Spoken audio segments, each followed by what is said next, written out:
morning, Westeros! And welcome to our Morning Throners podcast. I'm Nelson.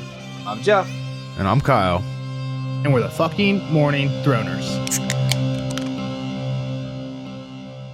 And welcome back to another episode of your favorite Song of Ice and Fire podcast. We are your Morning Throners coming at you with the Clash of Kings. Nope.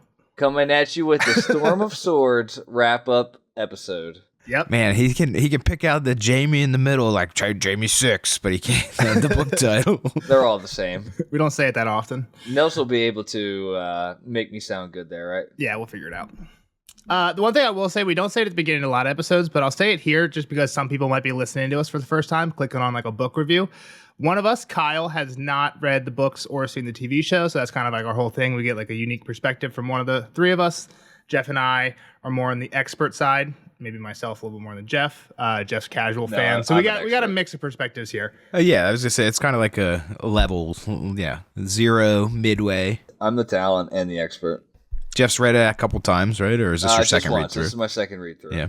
Well, we're all podcast experts at this point because I was going to look up some stats just on like the podcast, but I don't have them. But we've been doing this for at least 5 years at this point, maybe 6. I'll tell you what, when you're having the time of your life, Time flies. Yeah.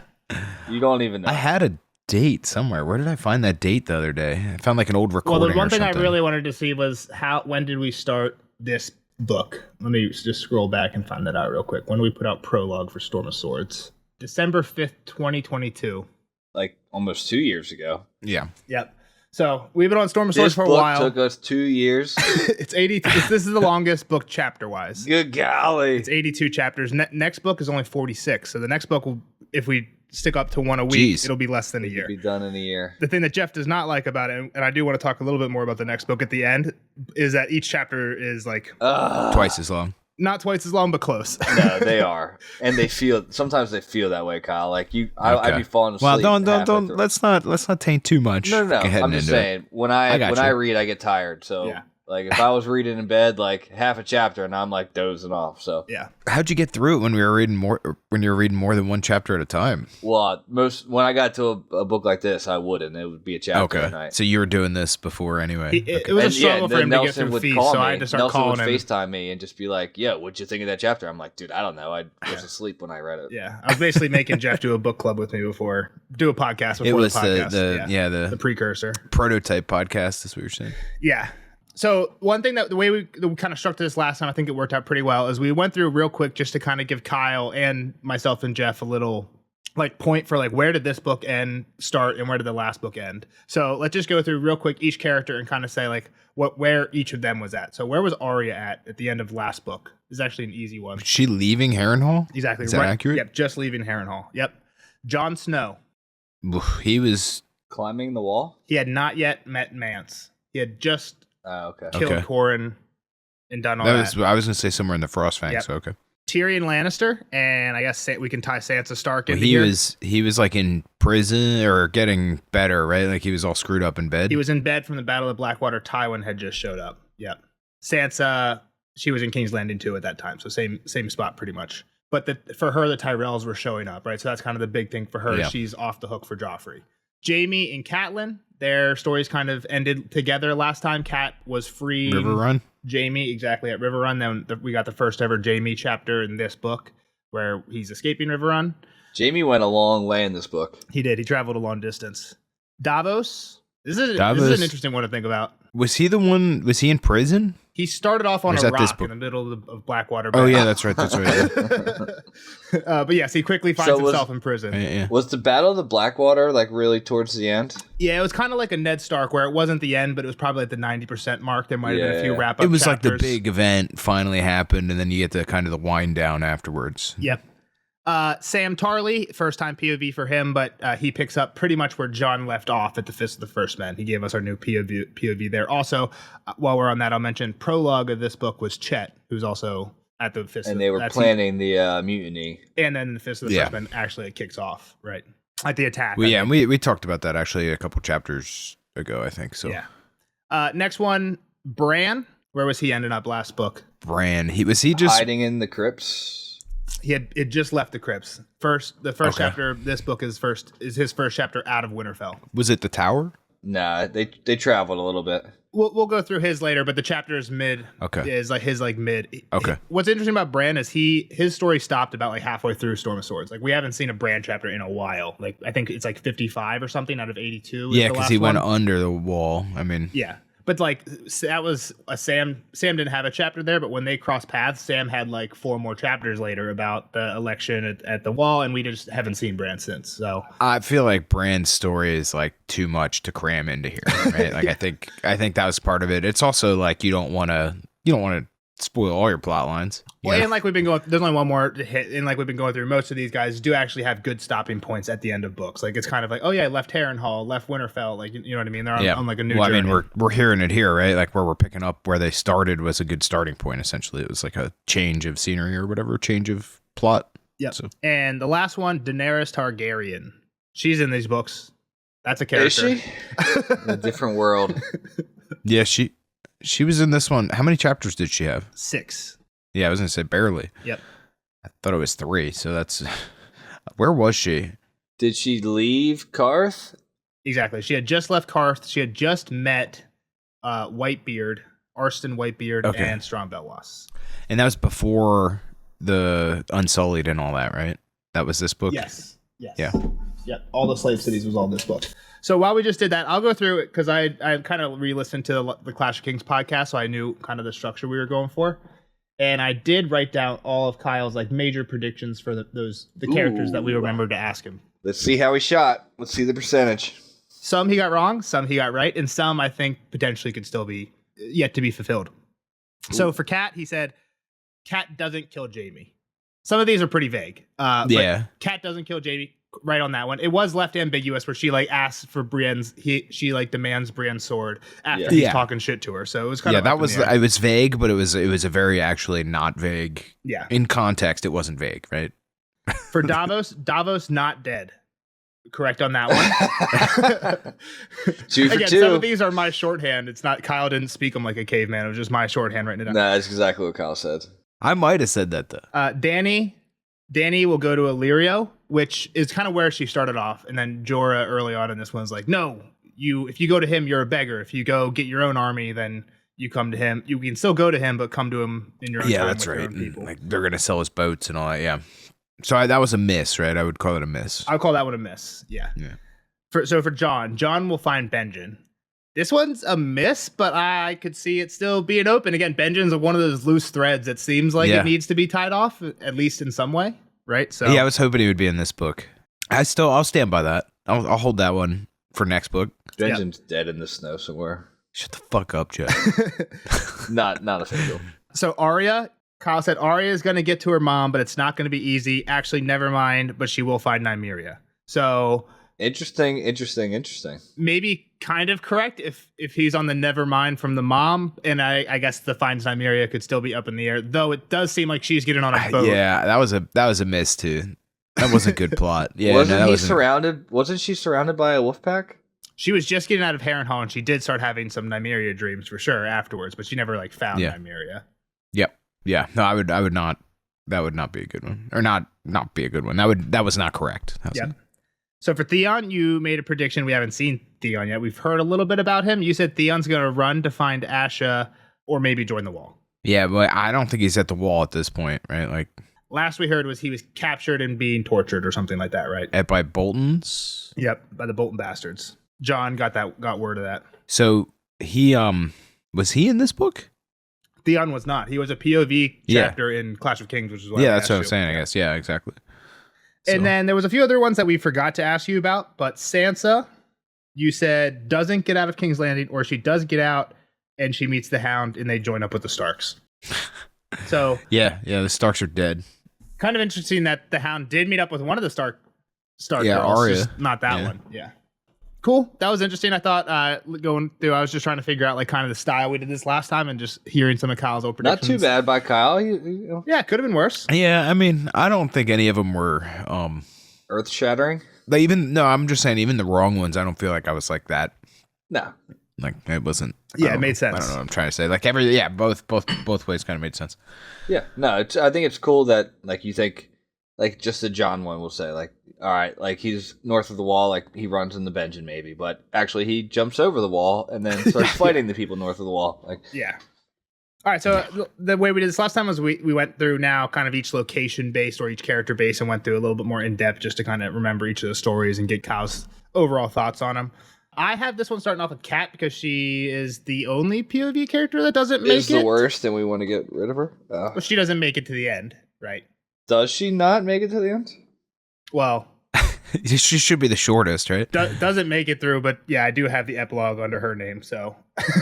Yeah, it's so weird, right? Like the problem I have with that is, and it's like just like a me problem, right? It's like it just means that this red lady and the Stannis stuff, like, and we talked about this before, I'm sure, that they're the only ones that seem like they have some truth in what they're saying.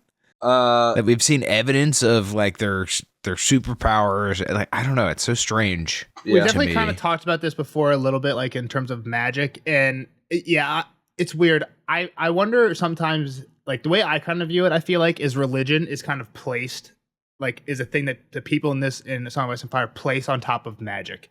So and maybe that's backwards, but I feel like Melisandre can get some like fiery magic stuff to work, so she calls that like that's a type of religion that we're gonna like invest into. But she didn't invent it. But I disagree though, because that's more than just her that's doing that, right? Like she's a follower of said magical principles. Yeah, and like we even saw like a fire guy and stuff in wherever Dany was. Sure, I guess what I was gonna go with that is like Bran can do wargy stuff, which I don't. It's harder to tie that directly to the old gods, right? But it does feel like you're right, a different type of magic. Especially because that's the only other people we've seen do that were the free folk. Yeah, exactly. Who would be the old gods? I think it's pretty easy to tie him to the old gods. I mean, all he's doing is controlling animals. The old gods is more tree related, right? It's kind of hard to tie those two things. Well, we did see his face on a tree, didn't we? Yeah, but I will say, and this is just me interpreting when I think of old gods, it's more just nature related. Like I always talk about like the blowing wind of the trees is like the old gods communicating, and we go back to Osha was like listening to him and like she was interpreting. So I just think it's more so a nature thing than just an animal. Yeah, sure. Like you can't maybe warg into a tree. Like what the fuck are you gonna do there? Or warg into a rock. That might not be as fun as. Well, maybe you could let people through your mouth if you warg into a tree. You know. True. Maybe that's how that door works. Yeah, I mean, maybe you could go warg to a tree and just see that location, kind of like popping into a camera. And like I said, we did see his face on a tree in John's dream. Yeah, John was dreaming. It seemed like I forget exactly if he was dreaming about I feel like he was warging into Ghost. I think it might have been when he was killing the eagle or whatever, or finding But I feel like John was like, it wasn't quite a dream where like everything around him was fake. It was almost like he was in Ghost's skin and what Ghost was seeing was real. But yeah, it's hard to then reconcile that with the brand face thing. We're getting really off track. I think that's John's Clash of Kings chapter, but I think it's an interesting topic on the magic thing. And then and I guess back to that, yeah, exactly. Is that my problem is that the two of them are so fucking crazy, right? Stannis and Melisandre, like that it sucks that it's their magic that makes sense, I guess, to me. Like I said, that's a me problem. Yeah, but I mean, theoretically, Melisandre isn't the person that re-alived Cat, right? Thoros is the same. Like I thought we knew that they're the same religion. Agreed. But like, it doesn't seem. Again, what I was thinking is like, has Mel ever had the need to do this? But my question with them would be, does Mel know she has this power? Right? Like, Thoros said when he did it to Beric the first time, he didn't expect it to work. It was just his friend had died and he didn't know what else to say. It's kind of like an unreligious person. He just started like praying over him, right? Exactly. Yeah. I mean, he did like the whole kiss thing and breathe fire into his mouth. But again, the way he said it was more like, it was just it was like ceremony. I didn't actually expect anything to happen. Does that mean he kissed Cat? Well, we don't know what happened. Rotten, stinking corpse. CBD. Yeah, we don't know. Bloated, stinking corpse. Yeah, so getting back to Cat, circling back to last thing I'll say on the magic is I think it's a great point that you bring up because this is something that people in the fandom talk about today. And again, it's interesting because I feel like I can't be completely honest because there's things we see in the next two books. Yeah, that's fair. But the one thing I'll say is people are like, well, the Faith of the Seven are just shit though. Like, they got nothing going for them. There's no magic behind. I mean, that's how. Yeah, that's what I've seen so far. like even people say like, oh, the drowned god kind of sucks too, but you have Patchface, who isn't related to the drowned god at all, but like he was drowned and came back and now it's spit out of the ocean. Davos. And now says crazy ass rhymes at you. So what I was going to say about Davos is when Davos gets saved, he attributes it to the mother, right? So people always say the Faith of Seven have no power, but Davos 100% thinks the mother saved him because he's on this rock. He's praying to the mother. He's like, all my children are dead. Like, what did I do? I suck. And he's thinking to himself, I'm in this part of Blackwater Bay that no one would ever come to. Like, please, mother. And then the ship shows up and he's like, oh my God, like it was her. Now, is that actually the gods or not? It was less in your face and magical and more coincidental, it felt like, I guess, is why it's easier to write off, is what I'm going to say about it. Exactly. It actually almost reminds me of that. There's like a joke, I feel like, where there's like a preacher on like a house and there's a flood coming and the water rises and somebody comes by on like a rowboat and he's like, hey, get on, I can save you. And he's like, no, God will take care of it.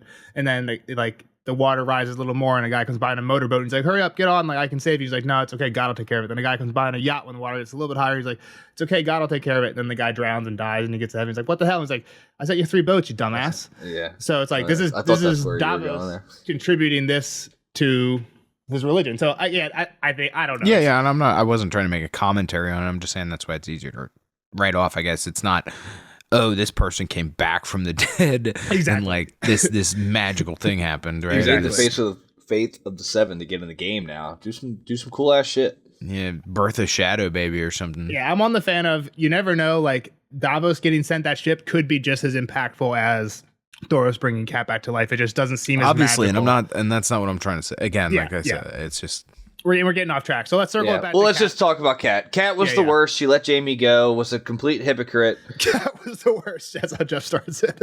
She was a complete hypocrite. I've gone off multiple times on her decisions that ruined Rob's campaign. Yep. And Rob for sure had his own part in it of marrying the Westerling girl, but Cat gave away any leverage that he had.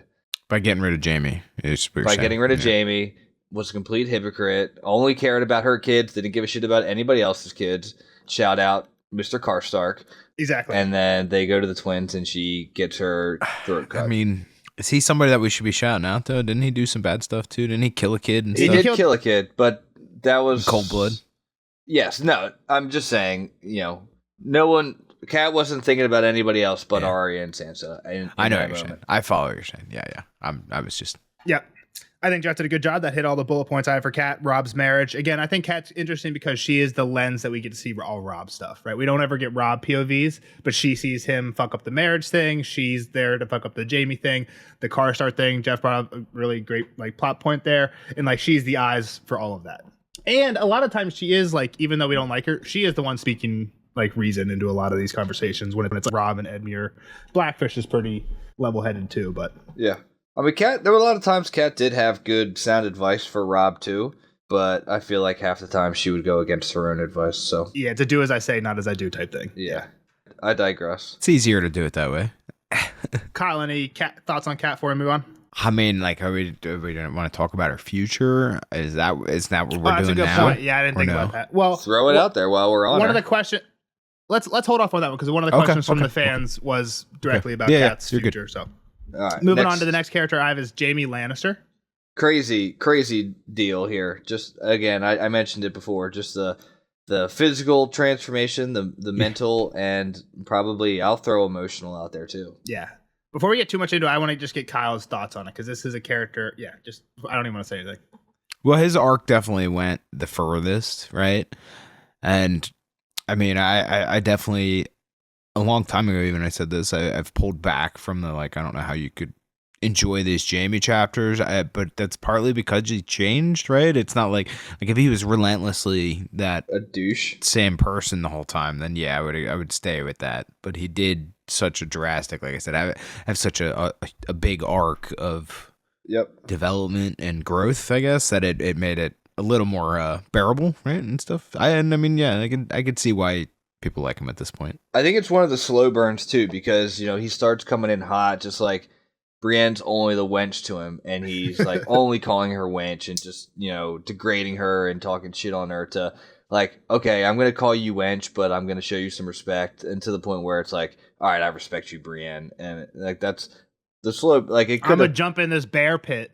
I'm gonna jump in this bear pit to save your ass. I'm gonna come back to Harrenhal and then jump in this bear. Like he was gone, and you know what I mean. Like, and even how he talked about her to Loris at the end, and and then she tried to, and then he tried to save her life again and again. So yeah.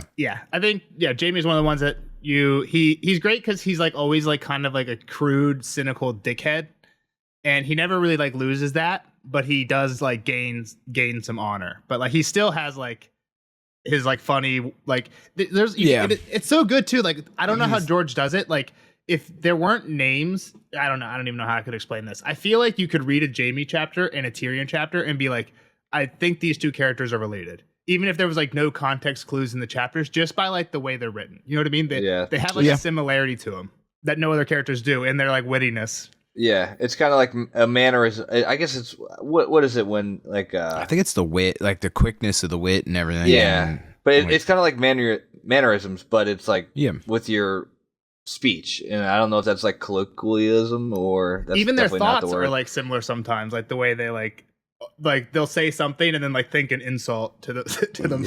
Yeah. Like I don't know. I think he does a great job with them. I think the other great thing is obviously Jaime got humbled by losing his sword hand, right? That's a big factor. For sure. Yeah, I mean, that definitely led to him being it seems like it led to him being a better person. It helped. Like, he had to rethink his whole life. It forced a change of perspective on him, for sure. This is a huge debate in the fandom today, is what had the bigger impact on Jaime, Brienne or losing a hand? Like, if he had one without the other, does he still, like, have this character arc? I don't think so. And I think like which them both. I agree. I think it's an interesting topic, but I think without Brienne, he might have just like offed himself, right? Like given up. Yeah, just like what the fuck am I gonna do? Like just like the whole crippled, like the thought of being crippled is like, why would I even try to do this? Yep. So I think the only things that we missed on my bullets, definitely be more full of self-pity. But go ahead, Nelson. Yeah, the only things that we really missed, talking about all Jaime's storyline, is Cleos was with them for a little bit. Rip Cleos, he got shit on. Brienne did push a big ass boulder off a hill. That was kind of cool too. They did pass through the end of the Kneeling Man. I'm just mentioning that because Arya, it's one of the kind of crossing points for characters. Lost hand. They cross paths with Roose. Kind of some interesting stuff there. That gets tied into the Red Wedding, right? He comes back to save Brienne. King's Landing. There's some Kingsguard stuff there at the end, and we didn't really touch on it. We can touch on it in Tyrion's storyline, but then there's the crossover with Tyrion in the very last Tyrion chapter. And Tyrion is who I have next. So Kyle, any final thoughts? I mean, we kind of talked about JB overall, but any final stuff? I think we hit him. I mean, like I said how I feel. Maybe I should be getting predictions as we go too. So well, he was gonna give you a cat one, and then that's what I said, and then you said no. If it's not question based, let him give a prediction. Yeah, we'll leave cat separate, but let's start with Jaime. Okay, Jaime. So it's going. Well, I mean, we didn't really talk about kind of, I guess, like some of his standing with Tywin and all that in this, right? I mean, Tywin's dead, obviously, but like, there's been some shit happening at King's Landing, right? Where, well, that one that you just said, I think is a big one, right? That's gonna really shake the beehive. Well, yeah, and Joffrey's dead, and Tywin's dead, and like so like there's this big shakeup, and I don't know. I feel like we have to go south at some point, right? Like there's the Red Viper died. This is kind of where I'm coming from, I guess, with all this is like there's all this turmoil, and their kids are south, right? Like aren't Marcella and Tommen down there too, or is Tom? Yeah, Marcella is still down in Dorne. Tommen was at Rosby, but they brought him back. Tommen's in King's Landing. I think Tommen only ever was out of the city for a little bit around the Blackwater time when they tried to get him out. And Tyrion lied about shipping him off somewhere, but that was just to find out who was lying in the city. That's fair. Yeah. I thought maybe they like warded Tommen somewhere really quickly, but no. I mean, they were going to send him to Rosby, like you said, but that was just for the Blackwater thing. He's king now, so I think he's getting. I mean, he was stamping letters. Oh yeah, he's been signing shit, right? He's been yeah, I remember that. Yeah, he was pissed. He was like bored and tired, except for the ceiling, right? Yeah, like playing in the wax. But Marcella is down in Dorne. I don't know. Like I said, I just feel like that's got to be like first off, they have a ton of these people here, right? And the castle is full of them. Dornish. Yeah. Yeah. And like I said, a whole bunch of shit popped off that we don't really know the resolution of. Like the mountain's kind of dying currently. Like we haven't found the end of that. Well, give me your prediction for Jaime. But that's what I'm saying. That's what I said. I think I think we have to go south at some point. Okay. Jaime goes south. Okay. Next up, Tyrion. So yeah, he starts off fucked up, and he's basically just in King's Landing without power the whole time. There's a lot of Shay nonsense. She has the whole Simon Silvertongue guy who tries to weasel his way into doing King's Landing. He ends up in bowls of soup. The Dornish show up. That, like I was just talking about, that is a big part of Tyrion's storyline because he has a lot of dealings with Oberyn. Then Joffrey's wedding, that whole deal, which will interlap with Sansa's storyline. Oh, also somewhere in there he gets married to Sansa, which is a big thing. I say it like it's nothing. That is like a big thing. There's some weird moments with him and her post marriage, right? But then he goes on trial. Tysha reveal Tywin's death. Dun, dun, dun. So I like Tyrion's storyline. Looking back at it like that as bullet points, it does feel like a lot of wheels spinning in King's Landing. Like making up conflicts for no reason just to have Tyrion on paper. Like the Shay stuff isn't really advancing the storyline. Simon Silvertongue stuff isn't really advancing the storyline. Yeah, and he didn't really have anything too integral to the main plot happen other than Tywin, obviously. Well, his trial's huge. The Shay, Yeah. I think the Shay stuff is all like build up to her trial. being the witness against him, and then oh shit, she's actually in Tywin's bed too. Like. Yeah. Interesting. I don't think it was his strongest book, I guess. Yeah. Yeah. Well, he was so high in the last one, right? He was doing deals, and now he's fallen from grace to the point of, like, he's the cupbearer at the wedding, and then, oh shit, Joffrey's dead, and he's the main suspect. I think that's pretty wild. Yeah, right? You're right. I think the second half of his story really picks up. Like, after Joffrey's wedding. The first half of him being, like, alone in bed, like sick and scarred, like that's boring. But when he gets back up and like is just kind of getting shit on, right? Like the last book he was swinging his power around and now he's kind of just getting kicked around. I think it's just a good contradiction. Yeah, he lost all his mountain men. No one listens to him. Only Bronn and Pod half the time. Yeah, he's definitely on his own now, right? Like he Well, met now, up with by the end. Yeah. He met up with Varys on the way out. That was the other thing. So Varys was trying to take him out, and then he went and killed Tywin, and that was pretty much the end of his chapter. Like right there, right? Like the other part there is he does admit to Jaime that he killed Joffrey, not like falsely admit, right? Out of rage. Yeah, I don't know. I feel like even Jaime knows that it was not real, though. That would be my prediction on that. I guess is that Jaime didn't seem to believe that. Okay. Any other final thoughts on Tyrion? I mean, it's kind of very open-ended. Because Jaime's the one that lets him out. I don't know if you said that, right? Like, Jaime comes and frees him. Yes. But, jailbreaks. Tyrion lies about killing Joffrey after that. But, yeah. Yeah. Any predictions for Tyrion? I feel this one's kind of really open-ended. There's a few that are kind of really open-ended. Like, so what I want for him to do, I guess, is I want to see Casterly Rock, I guess. And so I hope he goes back there and, like, tries to claim it somehow, right? Like, because now that Tywin's dead, it really kind of does belong to him. I guess by law, yeah. I mean, but who's king? Tommen and Cersei, probably Cersei. Yeah, so I you know what I'm saying? I don't know. That's Don't talk me out of what I want. No, I mean, it makes sense. I think it's an interesting storyline because it makes sense, but there's obviously like a conflict in the way, right? Yeah, a conflict that might make for good, interesting chapters, huh? Yeah, exactly. That's what I'm saying. Okay. All right, cool. Moving on, Sansa, Tyrion's wife. After this, at the end of the book, I guess, kind of not consummated, but did they get married pretty quickly? I don't even remember when that was. I feel like that was a book ago, but it wasn't. It's about halfway through this book. That's pretty early on, third of the way through the book. It starts off with the Tyrells showing up, and Sansa has this whole. So she's already. I'm gonna marry Willis. Yeah, exactly. But one of the funny things is, and I'm sure I've said this to Jeff countless times in spoiler sections, her meeting with Dantos thing, that starts very early on in Clash of Kings. Oh, yeah. Right?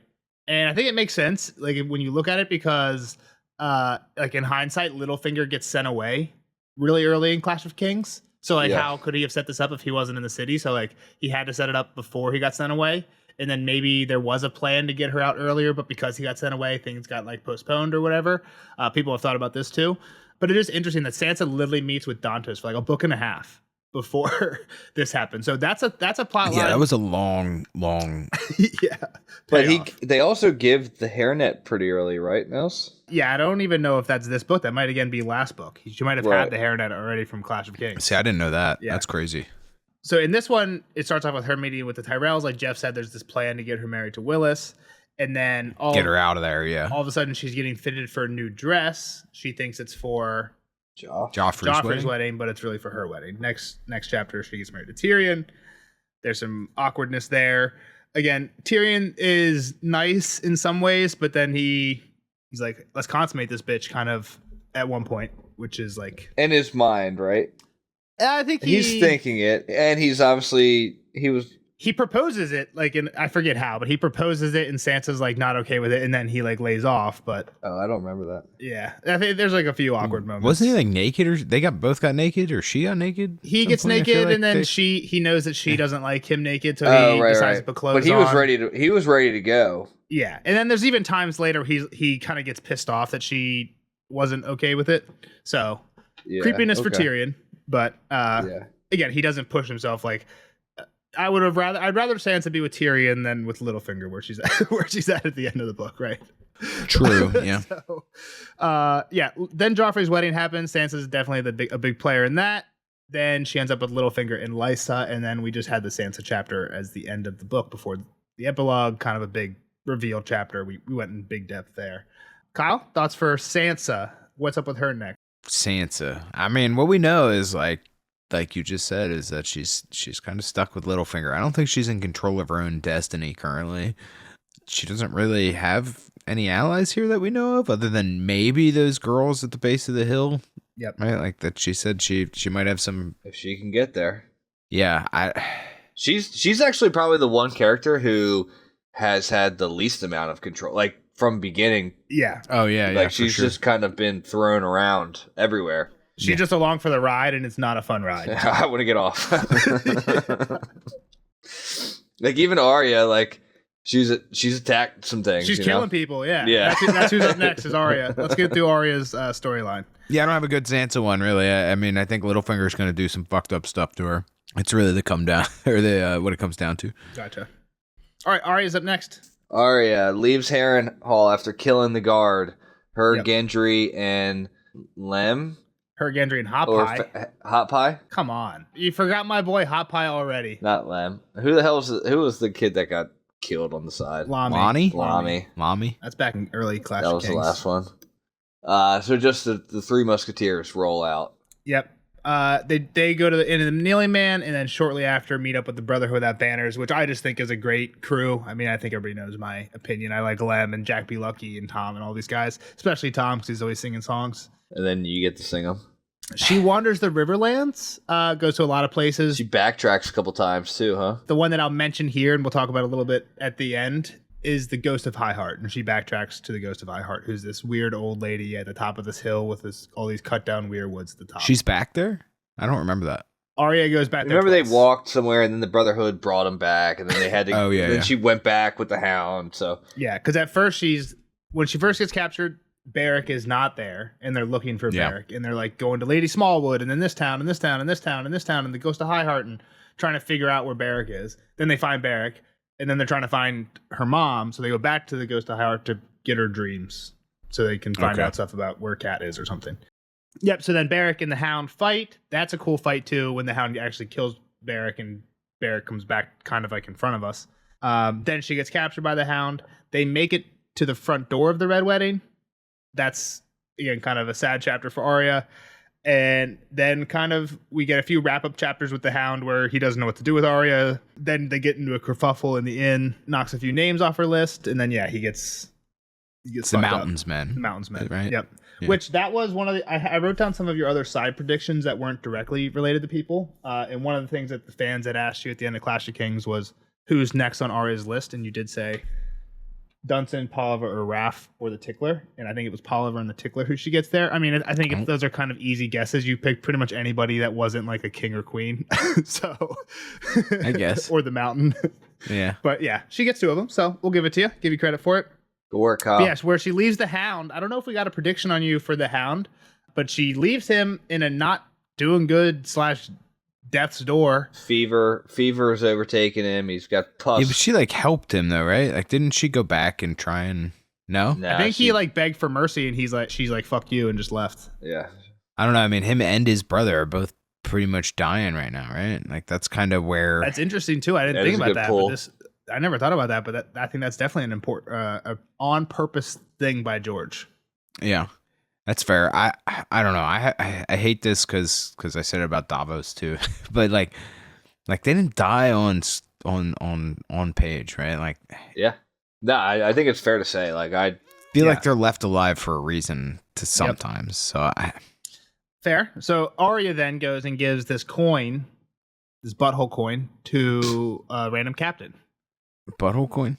I've explained this before, but Jaqen gave her this coin, and he was at one time in the Black Cells. So you're thinking that unless he's got this coin somehow between being in a cage and like being with Arya, which was there really wasn't any time for him to get this, then he had it with him beforehand. And where did you talking about this? Where did he keep it? He had to have kept it in his butthole because there's no way they're just like letting you take your stuff in the Black Cells. But so butthole coin.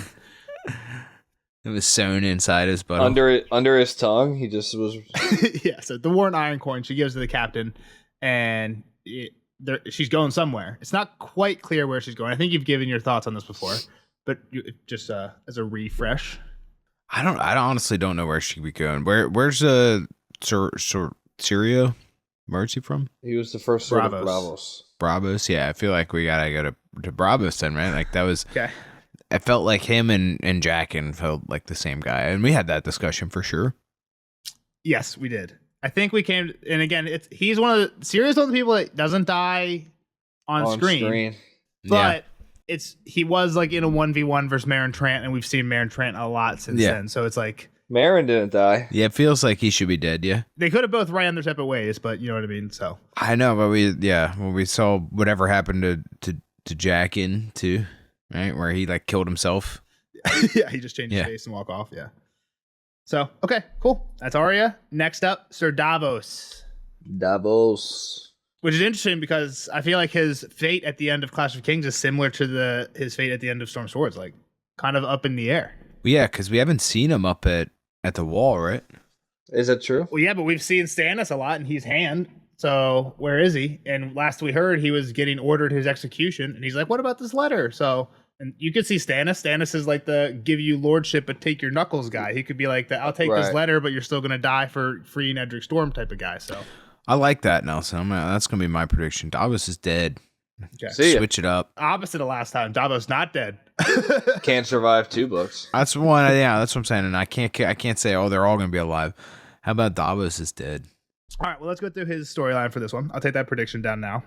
Served his kingdom. And like that was kind of the ultimate for him. I think he would be okay with that too, right? Like I feel like he got rid of. Let's go through him. Yep. So he's in trouble in the Blackwater. He wants to go. He plans to attack and kill Mel. Before he does, he gets arrested on suspicion of wanting to attack. Salvador Son. That's the other person I was. Is he from Bravos too? Lys, I believe. Lyseni, I think so. Yep. He's in prison for trying to kill Mel, even though he doesn't actually try to kill her. Then he gets named Hand, and then there's these 3 leeches, right? And that's what kind of leads to Edric. So we see this chapter after Balon, who's the Greyjoy guy, he's died. Then we hear Rob's died after the Red Wedding, and everyone who knows about these leeches are like, dude, what do you like? Obviously, the leeches are working. Like, let's go, let's burn the boy. You know what I mean? We need more. Yeah. And Davos is the only one kind of saying no. And then Joffrey dies, and that's when Davos is like, "Okay, I got to get rid of this kid because it's game over for." They're about to just suck him dry. Yeah. Well, they were gonna burn him. They weren't gonna even leech him. I don't think. I think they just throw him in, slit his throat maybe, and just exactly just all the blood. Why take the blood out of him just to put it back into the fire? Yeah, just put him in. Same thing. That's true. Exactly. It's all keep it in the container. But Davos has been learning to read. Which is what sent them on the track to the north. Yeah, because he read the letter. Yeah, he read the scary letter from. And then you said his execution was ordered. Who ordered the execution? Well, I don't know if it was like official. Oh, I think it was. It was all at the very end of his last Davos chapter. He admits to freeing Edric. I think they're like, kill him. And he's like, what about this letter? And then it like cuts. Yeah. I'm pretty sure is kind of how that goes. So Kyle's new prediction is that as they were about to bail north, they killed him. Yeah. I mean, it makes sense because we have seen Stannis and Mel a lot and no Davos at the wall. So I would also say though that we haven't had like a Stannis or obviously we haven't a Stannis chapter, but we haven't had a Davos chapter either. And like Jon doesn't know who Davos is. That's true. So like maybe he's around. We also heard that they burned somebody to get good winds to come north. Yes. So yeah. I don't think they would burn Davos. So I don't know. Maybe. I mean, if they're killing Davos, they're burning him. Yeah, I guess you're right. I guess they're burning everybody. Yeah. You need Onion Knight blood. All right, next up, Sam Tarley, new POV. Also, we can sneak in here the prologue. Chet kind of sucks. Prologue's cool because of the White Walkers. I mean, we don't really see any, but the ominous lurking. Yeah, and we kind of talked about Chet and all that in the epilogue, actually, too, because everybody ends up dead at the end of their epilogue and prologue. Yep. So Sam's story starts with him running away from the Fist of the First Men. Then they get to the Craster's Keep. There's a mutiny. Then getting carried away from the Fist of the First Men. Then killing the other. Then the mutiny at Craster's Keep. Sam the Slayer. I mean, Slam the Slayer for the killing the other, not the mutiny at Craster's Keep. Mutiny at Craster's Keep, he's crying on the floor. Then he escapes with Gilly and Gilly's baby. Then he goes to a village that probably isn't White Tree, but there's a weirwood tree there. So he thinks it's White Tree. There's an attack by a bunch of whites, including Small Paw. Cold Hand shows up, who's this big guy in black. Riding a moose or an elk or something. On an elk. Yeah. Then he gets to the wall and meets Bran. That's actually not in the Sam chapter, but it happens. Well, he comes through some crazy gate under the wall. Gate. We'll talk about that in the Sam storyline because that's in the Bran storyline. The Bran, yeah. Then he basically does a bunch of voting stuff. He rigs the election. No, he didn't. He politicked the shit out of that election. Yeah. Shut the fuck up, Nelson. It's definitely less than what happens in our modern day elections. I'm sure. He there was greases no some smear palms. campaigns. Greases some palms. I mean, he didn't really pay anybody off, even. But yeah, what are you talking about? He just convinced people of. He lied. That's campaign. He did not lie. At the end of the day, he told Cotter that Stannis would name Dennis, and he told Dennis that Stannis would name. Yeah, Cotter but even when that didn't happen. work out, they knew that wasn't. He at one point was like, "Shit, that didn't actually work." Or I guess he did. He was like, "All right, Stannis is going to choose for you. How about this guy then?" Right? And so that was a lie. Yeah, that's what I'm saying. But I mean, I don't know. It was a good lie, right? Like that's even what he asked Jon. Again, he politicked it. Somebody put the raven in the kettle too, and I don't think it was Sam. Sam says he didn't do it, but somebody did. So there's some fishy business going on for this election. Somebody did? You think somebody did? And Kyle said the Raven is campaigning at the polling place, so you can't do that. That's even the Raven is even. Yeah, yeah, you're not allowed to do that. I didn't know that was a rule till you said that. So there you go. 100% a rule. Yeah. Yeah. So can't you be on the sidewalk though? Yes, you have to be like out. There's a certain distance, obviously, right? Like they can't be like, well, you can't campaign on that day. He was handing out pins with a pen. Yeah. So, Sam the Slayer, what do you think? New POV. Him and Jamie are the new POVs. This one, I think those are the only two. Yeah, they were fun, right? Yeah, I like them both. Gilly's still on the wall with Baby too, right? Like she was, I don't know, cleaning shit. They've also been the two that have come the farthest, I think. Like he is changing into exactly Sam the Slayer now, right? Like he's kind of owning this new persona. Definitely braver. So they've been fun to read. Like I said, they were probably the two biggest changes, most interesting. Yeah, Sam's the man. Cool. Any predictions for Sam? Sam. I forget what he was doing. Where are they headed? He just got Jon elected. Yeah, but I thought he was going somewhere or something. I don't. Stannis wanted Sam to show him the hole in the wall. Oh, the door. That's right. Yeah. Shit. I am very interested to see where this goes. Right. Like, cause like he's gonna show Stannis his door. I'm sure he's gonna. Like, that feels like a very Sam thing to do. But like the door isn't made for non-brothers. So does like Stannis. Stannis gonna have to say the words. Yeah. I mean, he might. Right. I don't understand obviously it's another gate, but they have a tunnel right there. Like he's at Castle Black with a tunnel. I mean, they have one way through, right? Like, and that's not good to have one in and out. Fire hazard. For sure. You need an exit, but or another way. Yeah, I mean, or you might try and send Sam through and like make Sam say the words. Well, because Bran went through, so like obviously they can let people through it. Yeah. But what's the point of going over? Well, I think if you're gonna, well, he's trying to get everybody through, right? Well, Stannis says he wants to take over these castles, and I think Kyle's point is if you're going to take over a castle, you want one that you can get through at, and the main 3 that you can get through at are already occupied. So if there's a 4th one, then that's one Stannis is going to take for himself. Start building more winches and just that's true. Just carve through. I mean, how long should it take? I mean, maybe a while, but carve through, reopen the gates. Get to work, would you? Yeah, he's got all these wildlings now. Well, does he? They're there. Are they for Stannis? I don't know, but that's what I mean. Yeah, and he can tell him to try and start coming through the other side of one of those. We'll see. Ice walls, ice gates. Prediction for Sam. I mean, that's kind of where I was saying. I guess prediction for the wall in general. We can do that if you want to.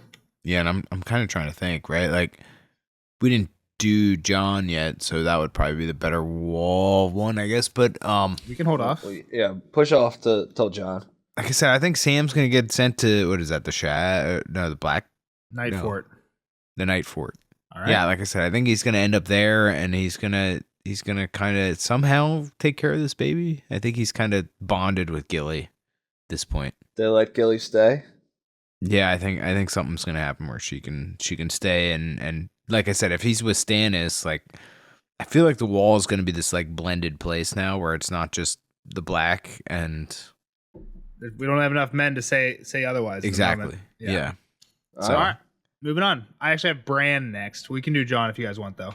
Yeah, why not? Let's go to John. All right, we'll do John next. Jon Snow meets Mance, sees giants, goes over the wall. Bye Ghost. Queen's Crown, which is where Bran was in the tower. Oh yeah. Yep, and he escapes. Gets a hurt leg. Back to Castle Black. Learns all the bad news about everything that's been happening to his family and his home. Attack from the south. Castle Black gets attacked. Egret dies. Attack from his the girlfriend north. dies. John's having a bad month here. His best friend Donald Noy dies in the hole. Donald Noy gets shit on in the hole. Then Janos and Alistair show up after he's been pouring his heart out into this battle and basically just call him a traitor. Not who you wanted to show up. They make him go out. Stannis shows up. Then he's voted Lord Commander because Sam's a little liar. It's a big come up though. Yeah, big come up at the end. It's a little liar. I fucking hate Nelson sometimes. Nelson's the worst. Sam the Marvel man, Sam the wizard. Sam did it. Isn't that what Pip says something along How are you gonna talk shit on Sam and then but like Sam's the man. He's the wizard, the Marvel man. All right.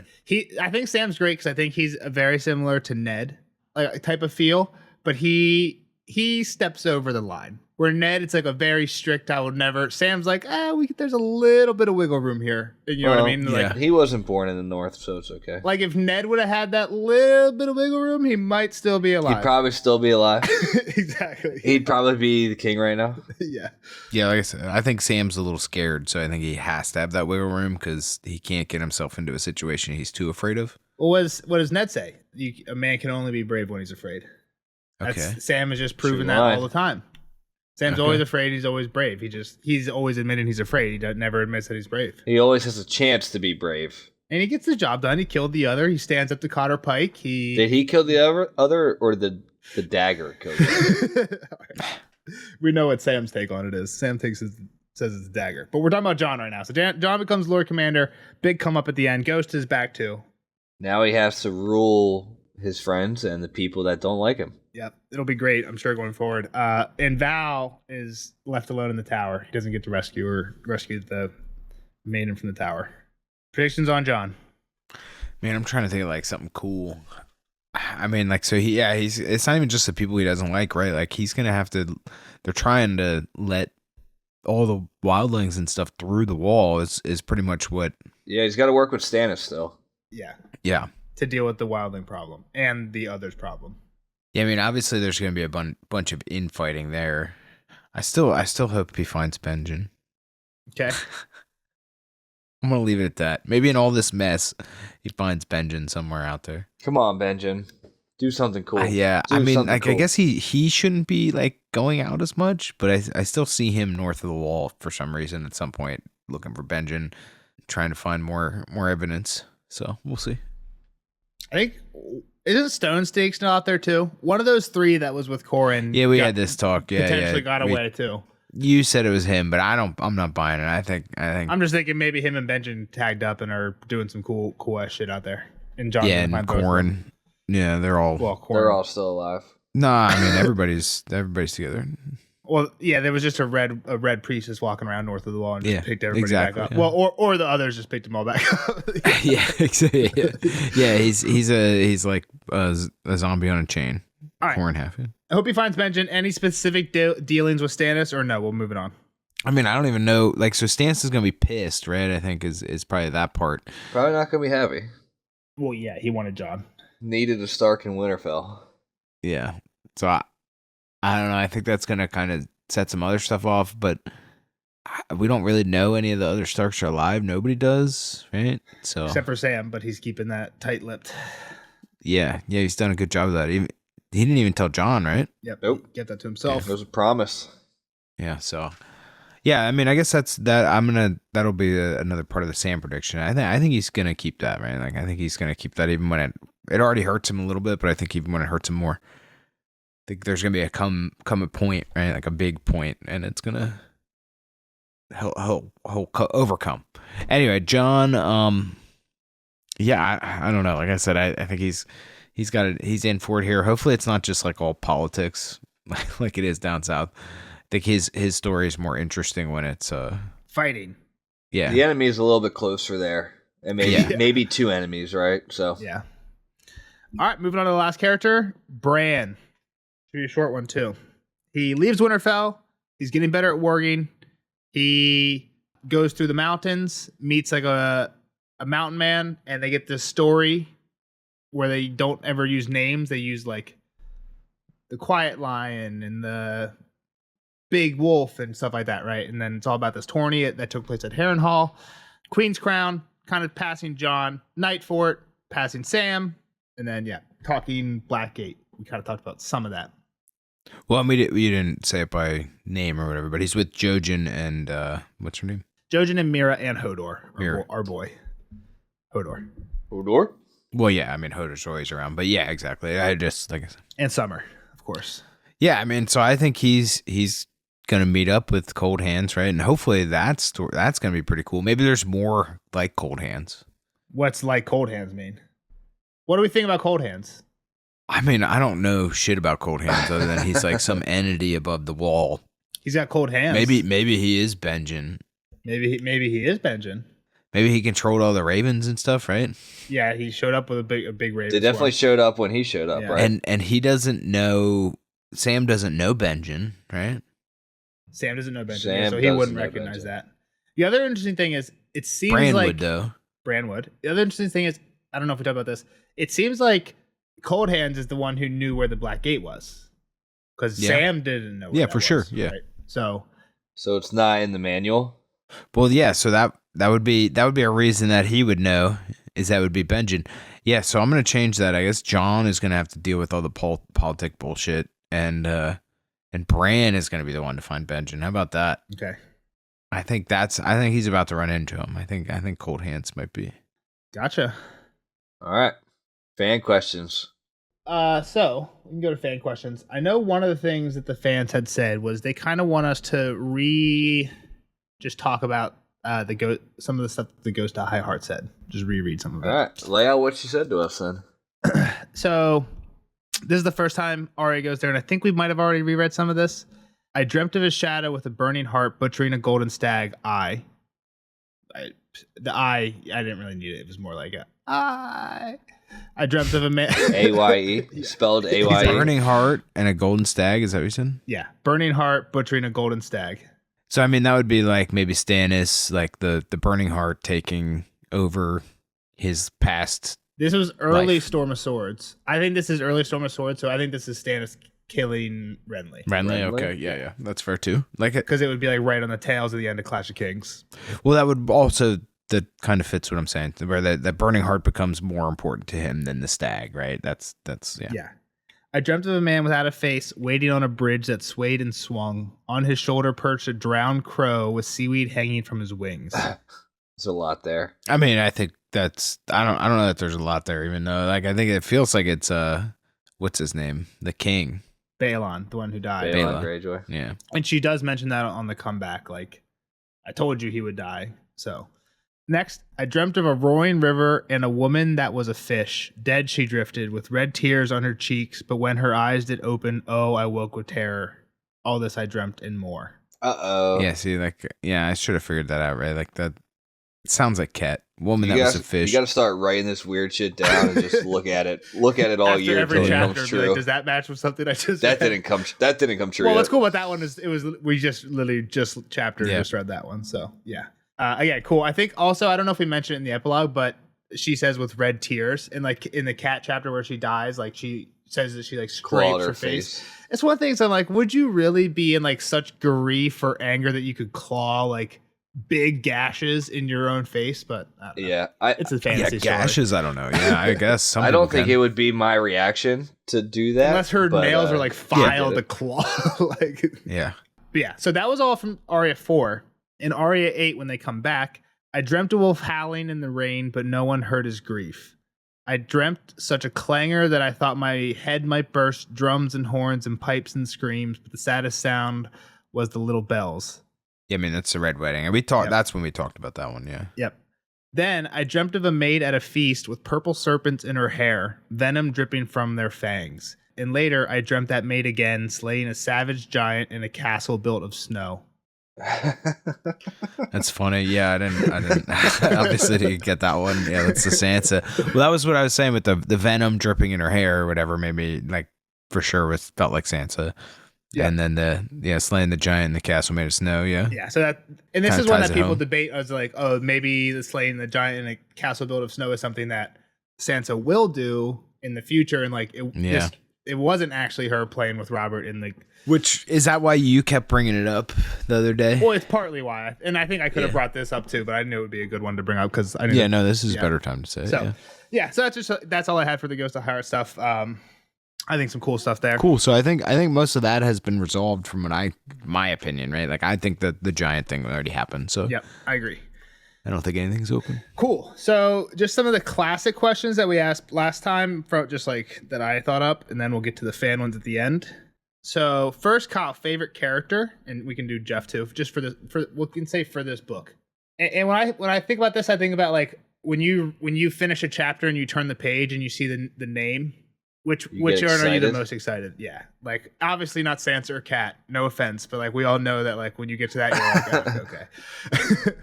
I mean, does it have to be a chapter character? No, that's a good point. We could do that. No, because Rob was never in a POV. Yeah, but I don't know. I kind of like the Hound, honestly. Currently, yeah, the Hound is cool. I mean, Hound's not in a great spot. A conflicted, cool character for sure. Yeah, I mean, I'm not saying he's like a good dude or anything, but I think he's been pretty hard ass the whole time. And I think he's entertaining, cool. for sure. Wait, hold on. Did I not have Danny on that list? Oh fuck, poor Danny. Yeah, you didn't. We left her off. Who cares? Danny's controlling Slaver's Bay. She wants to stay there now. No, hold on. Somebody out there who listens to us, their favorite character is Danny, and they're not gonna be happy if you don't do her that justice. Let's circle back real quick. Talk about Danny. The reason I remember that is because we're talking about favorite characters, and I was gonna say, Kyle, are you starting to see why Strong Belwas? I mean, Dolores said is clearly my favorite character at the moment. I think through this so far, but like Belwas is like starting to get there with like his like challenging the guy at Marine. I don't know about Belwas even. I think what's his name? Liver and onions. Bum, bum, bum, bum. Whitebeard or whatever. Yep, Barristan. Yeah, I think he's been pretty cool too. I think he's another interesting guy. His reveal was cool too. And that was one of the predictions I had written down from you too, from Clash of Kings, as you said, I'm still waiting on Barristan to show up. I hope he shows up for the Stark side. So yeah. And you actually met him a handful of times and you were waiting for him. Yeah. I'm an idiot. No, you're not. There's no way I would have picked up on that. If people do on their first read through, they're liars. Yeah. So all right, let's go to Danny. She leaves Karth on 3 ships with Belwas and Artson. She goes to someplace first and gets the Unsullied Marine, Astapor. Kind of does a little trickery to get the Unsullied. For sure. Yeah, she's like, I'll buy them all, and then kills everybody. Yeah. Yep. With them. Yeah. Yep. Then she goes to Yunkai, where they beat the champion, Strong Belwas. No, that's Marine. At Yunkai, they meet the Second Sons. Oh, the three sellsword companies. Exactly. Oh yeah, that's right. That's where that one dude comes from. Yep, Dario kills the other two leaders, and then they win the battle. Is that how it happens in the? Oh, maybe only killed. Yeah, I think it's close to that. I think you're. He brings their heads or something. They got one of them drunk, right? Yeah. They get the one group drunk, and then I think he killed the other guy. Yeah. And then they fought, right? Yeah, and the one guy who got drunk, the group that got drunk, that was the Titan's bastard, who was Miro, who they did not capture. He fled. He got away. Yeah, and he was the one that was tried to kill her later. Yeah, exactly. So then she gets to Marine. Belwas kills the champion. But they don't let her in. Like the fight, that fight meant nothing, pretty much. So then she goes for a walk. Barristan kills Miro, reveals himself as Barristan, talks shit on Jorah. Yep, the betrayal. All of the. Yeah, he's been feeding everything about you back to the king. What's the last Dany chapter? Well, they send them through the sewers. The sewers. Okay. They take over the city, and she's like, "I'm gonna stay here." And she's in the Great Pyramid. She's in the Great Pyramid learning diplomacy. I think she sends. Yeah, I'm gonna let Kyle talk because I'm afraid I don't remember. That's something that's about what she says. She's like, I'm gonna stay here and learn, and it sounds like she's like gearing up to be queen of this city for a little bit. Yeah, she brings Barristan and Jorah into the Great Pyramid now. Yeah, and she pretty much tells Jorah like to go fuck himself, right? Let me see really quick. I have the short summary. So the little 3-sentence summary. Dany has taken Marine. Dany holds court and deals with Barristan and Jorah. She decides to stay and rule in Marine. Yeah, and she like pretty much, like I said, tells Jorah to go fuck himself, and then says, "Hey, Barristan, if you fuck up, you can go fuck yourself too." Right? I think it's pretty much how it goes. Yep.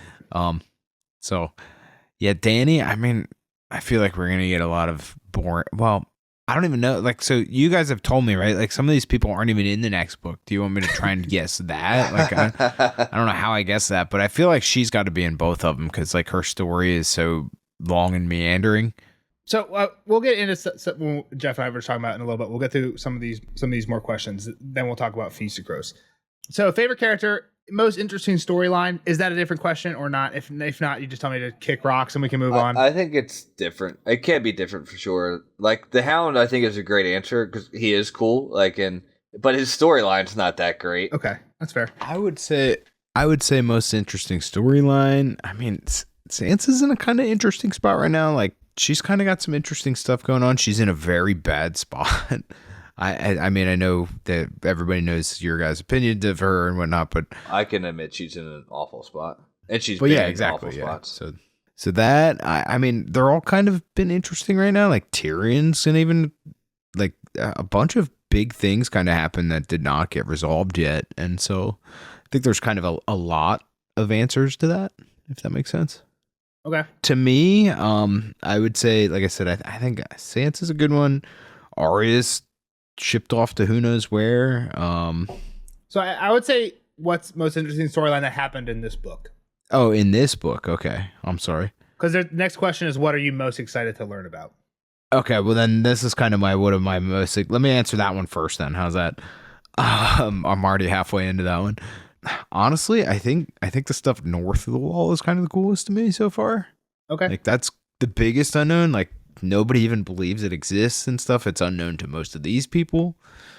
So that's what I would say for that. Most interesting storyline in this book. I mean, I think it's probably one of the big two, right? Like it's probably, or not the big two, but like the two that I kind of said earlier, the two new ones that had the big arcs is what I was getting at with that mentally there. That makes sense. The Jaime and Sam are kind of probably the most interesting in this one to me. I think probably Jaime first, which is kind of, I guess, kind of against what I was saying before, but not what I was saying before. What I said when we first learned of Jaime being a chapter. How's that? Yeah. You're still saying final answer, Jaime and Sam. Yeah. I would say to 1 and 2 though. I wouldn't say they're the same. Yeah, gotcha. I think Sam wasn't as. I mean, he's got some kind of interesting ish stuff, but it's not. I don't know. I mean, he's just like kind of learning to keep secrets and be brave, right? Like, yep. Jaime's got like this new whole perspective. Like I said, a forced change in his path, and how he's dealing with that has been kind of interesting to me, and me learning to like him, I guess, has kind of made it more compelling. I mean, I think that's one of the things that with everybody, that it's like always great to see someone who's reading it for the first time be like, Jaime sucks, I hate Jaime, and then by the end be like, okay, it's not that bad. Exactly. All right. If you could pick the first chapter of Feast, like if you could pick like which character it would be, like from one of the ones we already have. What do you want to jump back into? Like who? And then maybe this is similar to the North question. Like, would it be John? I mean, Bran. Yeah, no, I was gonna say Bran for that. Okay. Like, we haven't seen him in so long, and like just his. He really hasn't done shit but learn how to warg a little bit, right? Well, he can't. He can't walk anymore, so that's kind of all he's got. Yeah. Well, and get carried like Nelson in Call of Duty. He can't walk, and one of his 3 friends can only say one word. Like. He's very limited on his entertainment. Yeah, maybe we'll get a Hodor. No, we're never going to get a Hodor chapter because they're together. Hodor. If they weren't together, but no, I mean, maybe inside his brain, like in his head, he's got stuff. Yeah, so that would be an interesting one. Hodor knew exactly what was going to happen. He could tell that there was a bunch of wildlings coming over the hill. He tried to warn Bran. Hodor, he yelled. Yeah. So that's a character I would like to see, but I don't think we're that would not be a predicted new character for the next book. Gotcha. Cool. And that is the next question. If you could get any new POV, who would it be? Like I said, it would be a clear thought Hodor, right? Like, but at the same time, I feel like for Clash of Kings, one of your answers for this was Patchface. So I feel like you always like half meme with this answer. I know, but I think like Patchface at least wasn't like Hodor is connected to a person we have pretty much directly, so it's not gonna work. I mean, the Hound I think is probably who I'd like I said. Well, he's dead, so dead or dying. All right. Well. Okay. Cool. That's the last of my generic questions. One of the fans did want us to talk about Feast of Crows, like kind of in general. We'll get to that in 1 second. Let me see if there's anything else. Oh, this is a good one. This is from our boy Finn Blackfire. Great name. How far does the series compare to his expectations, Kyle, his being Kyle's expectations of what it would be?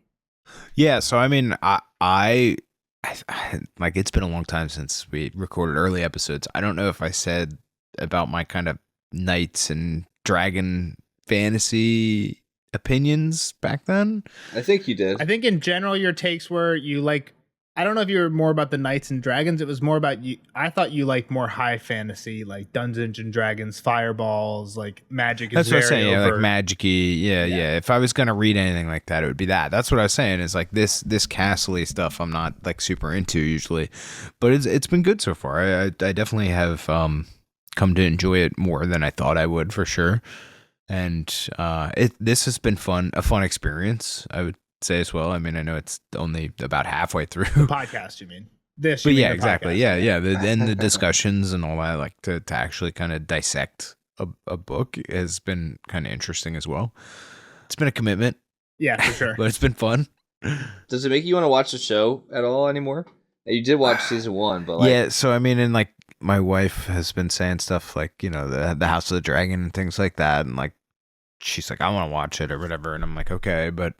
I mean, you guys know how I feel about that. Like, I feel like I probably shouldn't. I mean, I know. Well, this is actually an interesting. I think this is kind of transition. Well, hang on. Let me just finish that thought real quick. Sorry. Is that no? You're fine. I probably shouldn't, but yeah. I guess I'd be more apt to watch it now than I ever was in the past. Is kind of what I'm saying. Like, I'd be more like, okay, sure. But go ahead, Nelson. What were you gonna say? This isn't actually related to a question that somebody asked. I put out a feeler on Discord for like people to send in questions to talk to Kyle about in this wrap up. And it wasn't one that somebody put in here, but it was one that somebody put in when we were talking in one of the Discord chats at the end of House of the Dragon. And they were saying, hey, there's a new Dunk and Egg show coming out. What the first season of the new Dunk and Egg show is only going to be like 6 episodes. And it's on The Hedge Knight, which is the one that we've already read. We're about to read the second story. But they were like, is Kyle going to be joining you guys in the like show podcast for that one?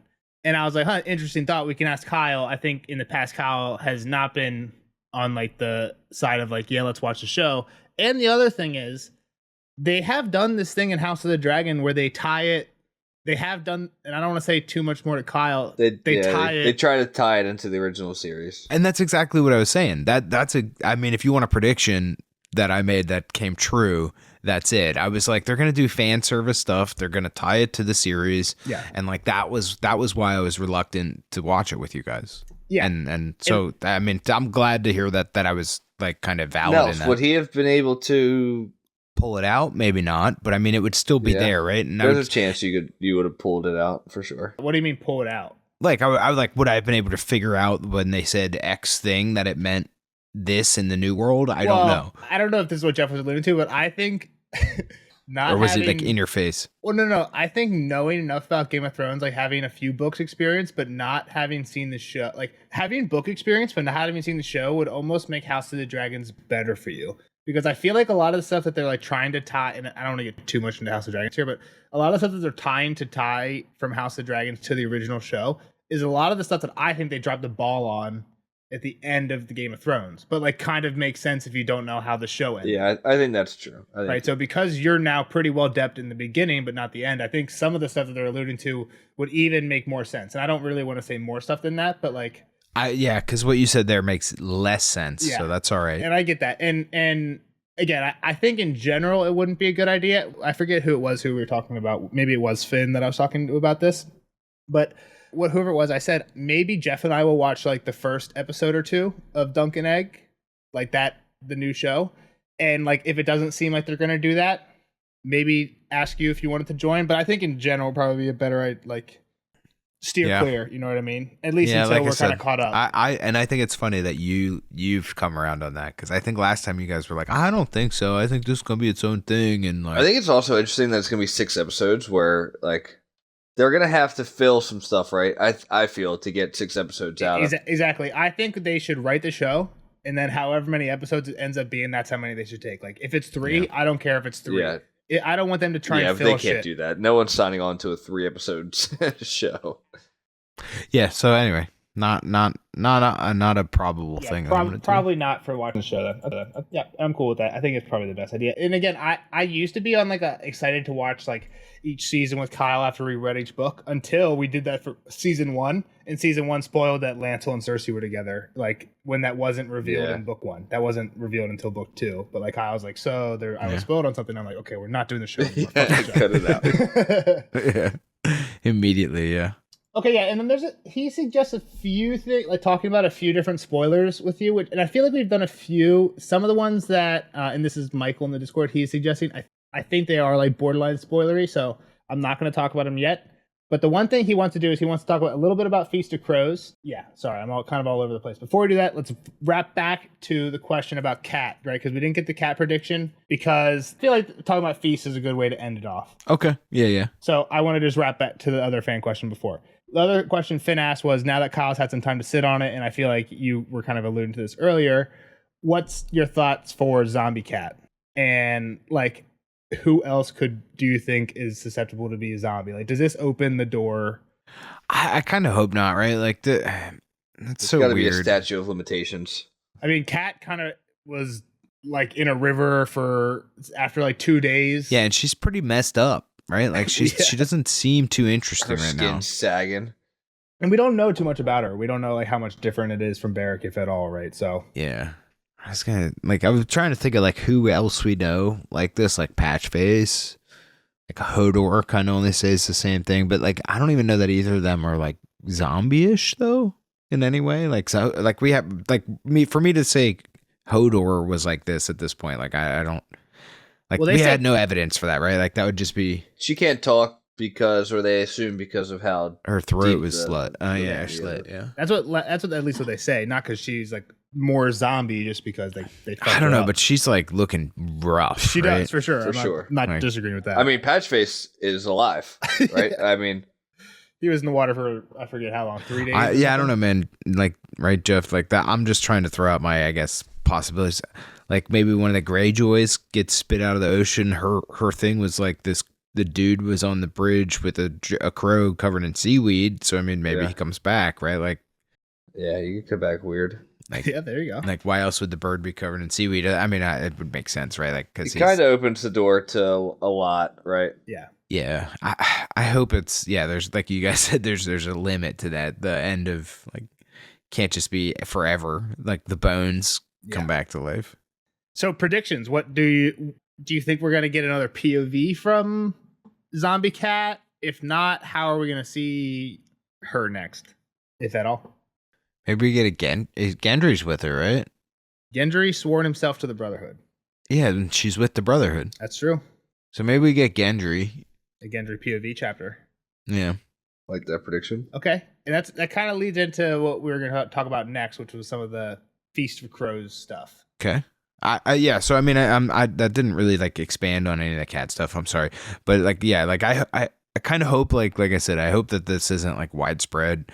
I gave some kind of ideas as to who could potentially be it, but I don't really think any of them are either. So like, I think this is kind of a new thing. It seems like, right? Like Barrack, like you even said it earlier. Nelson was like, Thoros had no idea he could do this. This is a new talent. So maybe it's not existent at this point. I mean, you want a wild zombie candidate? Wolfhead Rob. There you go. Oh, interesting. Bring him back. Everybody from the Red Wedding. Fuck it. Just no, Nelson. Wolfhead Rob. The fucking he's got the head of Grey Wind and the body of Rob. Gotcha. Do you think Cat remains a player? Like, is that a weird question, Nels? Like, it is a weird question. What do you mean? Player for what? Like she has pull? Like she's kind of the witness with the Brotherhood. Do you think was she ever a player? Yeah, she let Jamie go. Like she's definitely was playing. Yeah, I guess you're right. Like she was. We met her as witness for the Brotherhood. Like does she? What's her role? Go off on her own zombie track, or does she stay with the Brotherhood? I think her new thing is fuck the phrase, right? Like if we know anything about her, she's the Frey witness person. Yeah, that's a Frey. That's a Frey. Yeah. Yep, they were. You were there. Confirmed. Yeah. So I mean, honestly, that's kind of sound like what she wanted her life goal to be as well, right? Like she always talked shit on them. She was never said anything. She didn't good like about them a whole lot. True, but there's not much to say. Yeah, I mean, fair. Okay, cool. So, getting to some of the Feast for Crow stuff, we told you a little bit that the chapter that like we only get half the POVs. And let me see real quick, how many POVs do we get in Storm Swords? We've said like 9, maybe 10 different POVs, not including epilogue and prologue. So I feel like we did pretty good time wise. We definitely didn't do as fast as we did for Clash of Kings, but we had way more POVs. Well, we walked away and stuff here, so this isn't. Yeah, we're doing pretty good. Feast for Crows has 12 POVs. Of course, I was right. I'm just right again. And like I said, it's split. This story had 10 POVs, the one that we just finished. The next one, so we get 6 new ones. Is that what you're saying? 7 new ones? It's not even split perfectly. Jeff didn't want me to tell you exact numbers. Well, then don't. But I will say that it's easy. We have reoccurring POVs. We have characters but haven't had a POV yet. Yep. And then you have completely new characters that you haven't met POVs. Yeah, that you maybe have heard like once or twice, their name once or twice, but it's not like they've been in a scene really before. And the last of those 3 groups is the one that we have the most POVs for next book. Like just new, straight up new. Yeah, that you've never really heard for. Yeah. Well, I mean, I feel like we're going to have to get some in the Eyrie, right? Like, so that's a new location for us pretty much. There you go. So I think that's going to be some of the new.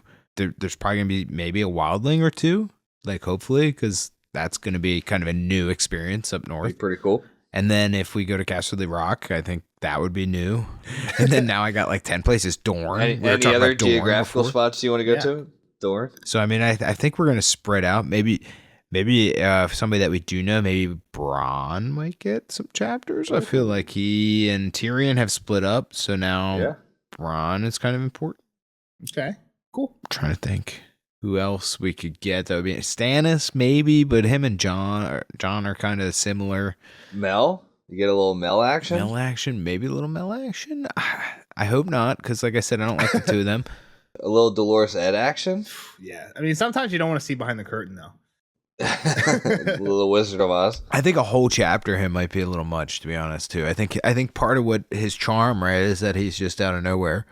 Exactly, that's what I'm saying. You don't want to see behind the curtain. Yeah, so I think that's a wide enough net there, and it's kind of got a couple points on it as well. So cool. And then along those lines is they recommended. I'm cool with it, and Jeff said he's kind of cool with it too. Is George does a new thing with naming the chapters in Feast for Crows, and we think it's okay. I actually don't like it, but it's okay. I don't like it either, but because of the way he does it, I think it's okay if you take a peek at the first chapter, and this is what Michael suggests in the Discord of Feast of Crows. Skip the prologue. Jeff, do you know the page number?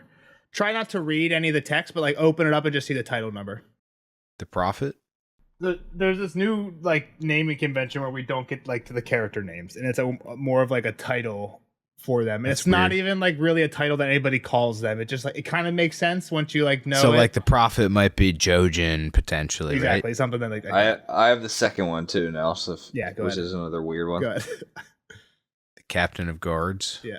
So like it. So that one might be Jamie, right? Like sure, exactly. And I just don't like it because it's just like now you just like it takes a couple paragraphs like, till you know what the fuck's going. Like even what city you're reading. Where the hell am I at right now? Yeah. What country am I in? Yeah, you have to fill it in. Yeah, why did he do that too? Like out of nowhere. That's weird.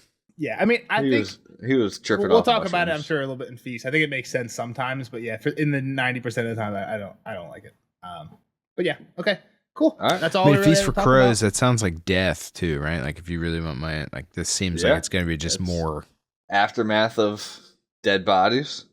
Yep, exactly. All right, well, that's a wrap on Storm of Swords. I think good little podcast there, boys. Next one for us will be the Sworn Sword podcast, which is the second Dunk and Egg book. The second novella. So. And I like them. They're all good. They're all entertaining. Well, yeah, good little pod, boys. We'll see the rest of you guys. I mean, we'll see everybody. We're not going to have a spoiler section for this one, so we'll see everybody in, the Sworn Sword Dunk and Egg podcast. Bye. Bye, everybody. Later, nerds.